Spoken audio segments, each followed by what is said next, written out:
ล่าเอ้ยแต่โตเฮาก็ยังบ่พร้อมโตเฮาก็ยังบ่ทันได้ดีโตเฮายังบ่ทันได้มีอย่าเพิ่งอยากได้ผู้ใดมาดูแลเถาะแม้แต่ตัวเองก็ยังดูแลเจ้าของบ่ทันได้อยู่ภาระเฮาเท่าใดหนี้สินเฮาเท่าใดใช้หมดไปภาระเฮาต้องดูแลอีหยังอีกหลายอย่างมันจำเป็นมากมายในชีวิตของเฮาแม้แต่บางครั้งบางที่เฮาเนี่ยสิ้นเดือนมามันยังบ่รอดแล้วเฮาสิอยากได้ไผจะคนมาอยู่นำเนี่ยเขาบ่พร้อมจะอยู่นำเฮาดอกมันบ่มีความสุขดอกมีแต่สิทุกข์บ่มีผู้ใดเอากายเอาใจเอาตนเองเนี่ยไปทุ่มเทกับคนที่มันบ่มีหยังดอกล่าต้องดูแลตัวเองให้ดีกว่านี้ล่าต้องฟื้นชีวิตฐานะตัวเองเจ้าของ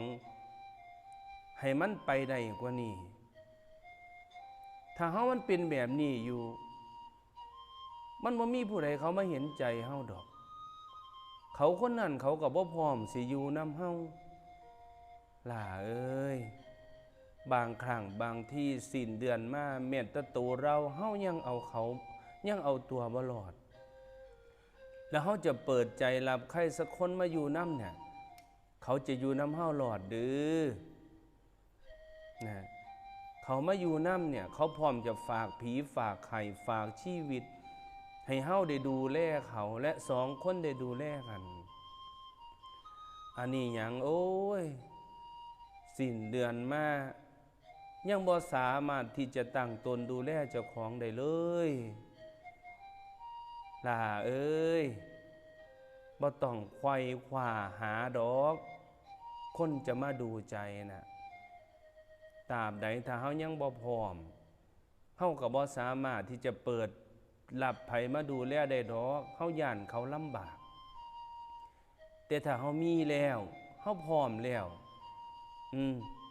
เฮาค่อยเปิดรับไผสักคนมาดูแลนั่นล่ะด่าเอ้ยเพราะฉะนั้นบ่ต้องน้อยใจตัวเองดอกว่าเป็นหยังคือบ่มีไผเพราะว่า